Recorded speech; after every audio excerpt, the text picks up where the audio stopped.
Bismillahirrahmanirrahim. Salam dəyərli müsəlmanlar. Bir daha sizi Ramazan ayına həsr olunmuş Quran ayı söhbətlərində xoş gördük. Bugün biz Bəqərə surəsinin 261-ci ayəsi barəsində danışarıq. Allah Taala ayədə buyurur: "Məsəlul-ləzīne yunfiquna amvalahum fi sabilillahi kemathali habbatin anbatat sab'a sanabil fi kulli sunbulatin mi'atu habba.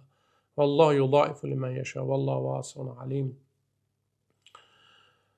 Allah yolunda mallarını xərcləyənlərin məsəli 7 sümbül verən bir toxuma bənzəyir ki, sümbüllərin hər birində 100 dən vardır. Vallahu yudaifu limen yasha. Allah istədiyi bəndəyə daha da artırar. Vallahu vasiun alim. Allahın qüdrəti çox geniş, elmi də çox əhatəlidir. Ayədə Allah Taala Allah yolunda, Allaha xatir öz mallarını sərf eləyənlərin barəsində danışır. Deyir, onlar ki, Allah yolunda mallarını xərcləyirlər, onlara biz mükafat verərik. Ənam surəsinin 160-cı ayəsində buyurur: "Mən cəə bil həsənət fələhu əşrə əmsalihə." Hər kəs bir yaxşı iş görərsə, bir yaxşı işlə gələrsə, Allah ona 10 bərabərin verər. Günah eləyərsə cəzası 1 bərabərdir. Ayədə Allah Taala buyurur, ona isə 700 bərabər mükafat veriləcəkdir. Ayənin davamında buyurur: "Vallahu yudaifu limen yasha." Allah istədiyinə daha da artırar. Vallahu vasiun alim. Niyə Allah Taala birinə 10 bərabər verir, birinə 700 bərabər, birinə daha çox? Bunlar qayıdır insanın ixlasına, insanın niyyətinə. Birinin niyyəti safdır, birinin niyyəti daha safdır, birinin niyyəti də napaktır. Riyakar insanların əməlləri qəbul deyildir. İstər bu insan Adəmin oğlu ola, Peyğəmbərin oğlu ola. Allah Taala Maidə surəsinin 27-ci ayəsində buyurur: "Vətlu aleyhim nəbə əbnəy Ədəmə bil-haqq, iz qarraba qurbana, fətəqubbilə min əhədihimə və ləm yutəqəbbəl minəl-əxər." Adəmin övladlarının hekayəsini onlara oxu. Hər ikisi qurban gətirdilər. Birindən qəbul oldu, digərindən qəbul olmadı. Qalə ləqtulənmək. Dedi, mən səni öldürərəm. Qabil Habilə dedi. Qalə innəmə yətəqəbbəlullah minəl-muttəqin. Dedi, Allah təqvallardan qəbul edir. Allah niyyəti xalis olanlardan qəbul edir. Adəmin oğlu da olsan, Peyğəmbər balası da olsan, niyyətin pak deyilsə, ixlasın yoxdursa, sən əməlin qəbul deyil. Təəssüflər olsun, bu insanlar, bu niyyəti xalis olmayanlar eybi özündən görmək əvəzinə, öz səhvini düzəltmək əvəzinə digərlərini həmişə qınayırlar. Ona görə ayədə də Allah Taala buyurur, Qabil özünü islah etməkdənsə Habili qətlə yetirdi. Habili hədəfə götürdü. Bəli, niyyət o qədər önəmlidir ki, hətta Peyğəmbər balası da olsan, qurbanı gətirsən də, məsələn, orucu tutubsan, həccə gedibsən, namaz da qılıbsan, amma niyyətin saf olmayıbsa, sənin ibadətin qəbul deyil. Amma niyyətin safdırsa, Allaha xatir edirsən, amma o qədər də sənin düşüncən dərin deyil, mərifətullah azdır.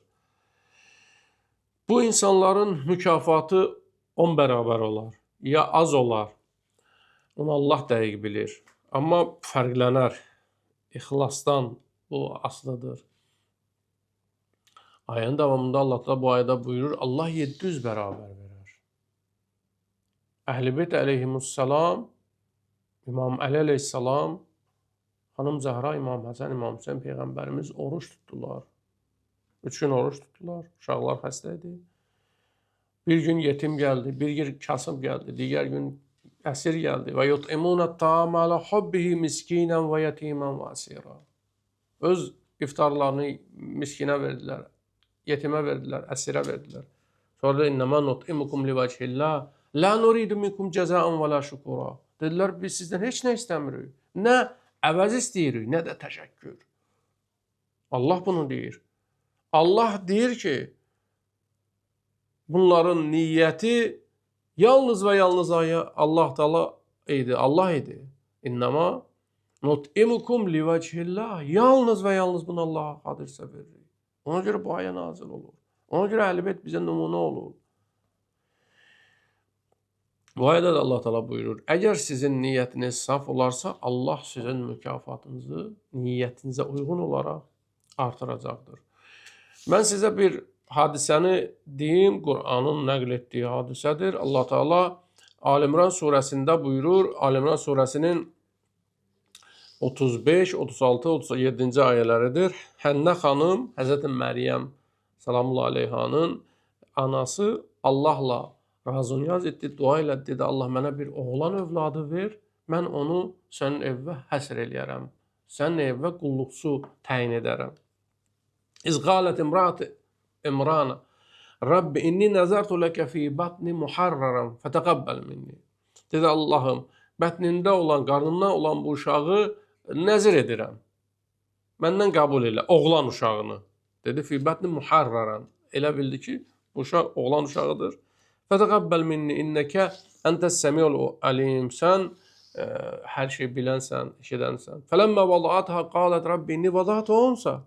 Uşağı dünyaya gətirəndən sonra dedi Allahım mən bunu elə bilirdim oğlan uşağıdır. Doğduğum qız uşağıdır. Vallahi ələm bimə vadaat. Və leysə zəkərə kəl unsa. Allah buyurur mən bilirəm nə vermişəm sənə. Və leysə zəkəru kəl unsa. Oğlan uşağı qız uşağı kimi deyil. Burada Allah Teala qadınlara, xanımlara böyük bir qiymət verir. Deyir, oğlan uşağı qız uşağı kimi deyir. Və inni səmmeytuha Məryəmə. Allah deyir, mən onun adını Məryəm qoymuşum. Və inni uizuha bikə və durriyyətə minəşşeytanirracim. Allah Teala buyurur, mən onun adını Məryəm qoymuşam. Onu özünü və zürriyyəsini, Həzrəti İsanı şeytandan uzaqlaşdırmışam. Görün, Allah Teala ayədə nə buyurur? Fətəqəbbələhə Rabbuha biqabulin həsən və ənbətəhə nəbətən həsən və kəbbələhə Zəkəriyyə. Allah deyir, biz onun niyyətini qəbul etdik, onu yaxşı bəslədik, onu verdik biz Zəkəriyanın nəzarətinə. Zəkəriya Peyğəmbər ona qəyyumluq etdi. Allah Teala bu ayələrdə bizə demək istəyir ki, Həzrəti Hənnənin niyyəti yaxşı idi. Niyyəti xalis idi. Amma dərin deyildi. Fikri daha geniş deyildi. O istəyirdi Allah ona bir oğlan uşağı versin. O bir məscidə, bir məbədə onu qulluqçu təyin eləsin. Amma Allah ona bir Məryəm verdi ki, bir peyğəmbərin nəzarəti altında böyüsün, bir peyğəmbərin təlim tərbiyəsini görsün. Ta İsa Peyğəmbər dünyaya gəlsin. İsanı yetişdirmək üçün, İsanı dünyaya gətirmək üçün gərək Məryəm olasan. Məryəm kimi pak bir xanım olasan. Peyğəmbərin ailəsində böyüyəsən. Peyğəmbərin təlim tərbiyəsini görəsən. Peyğəmbərin nəfəsi ona dəysin. Zəkəriya Peyğəmbər onu böyütdü, ona qəyyumluq etdi, ona təlim tərbiyə verdi. Xanım Zəhranın gərək nəfəsi Həzrət İmam Həsənə, İmam Hüseynə dəysin. Xanım Zəhra salamullah aleyhi İmam Həsən, İmam Hüseyni, xanım Zeynəbi böyüdü. O ailədə onlar böyüyüblər. Ona görə də o nəticə vardır. Görün, Hənnə xanımın niyyəti pak idi. Amma məhdud fikirləşirdi. Allah dedi, niyyətin pakdır. Allah sənə elə bir övlad verər ki, o övladın uşağı nəinki bir məscidə, bütün məscidlərə o xidmətçi olacaq. O bütün Allahın yer üzündəki olan bəndələrinə, mömin xüsusilə bəndələrinə, Allaha iman gətirənlərə qulluqçu olacaq. Qulluq edəcək, hidayət verəcək. Görün, İsa Peyğəmbər bugün də var. İmam Zaman ağanın zuhurunda gələcək. Allah o məqamı ona vermişdir. Ağanın yanında olacaq. Hənnə xanım bir oğlan uşağı istədi ki, Allahın evinə qulluqçuluq eləsin. Qulluq eləsin. Amma Allah ona elə bir övlad verdi ki, o övlada da bir uşaq verir ki, bütün bəşəriyyəti hidayət edəcək, ağanın zuhurunda iştirak edəcək və ağa ilə yanaşı insanları, xüsusilə xristiyanları İslam dininə və İslami dəyərlərə dəvət edəcəkdir. Allah bizi inşallah niyyəti pak olan, niyyəti xalis olan möminlərdən, müsəlmanlardan qərar versin. Əssalamu aleykum və rəhmətullahi və bərəkatuhu.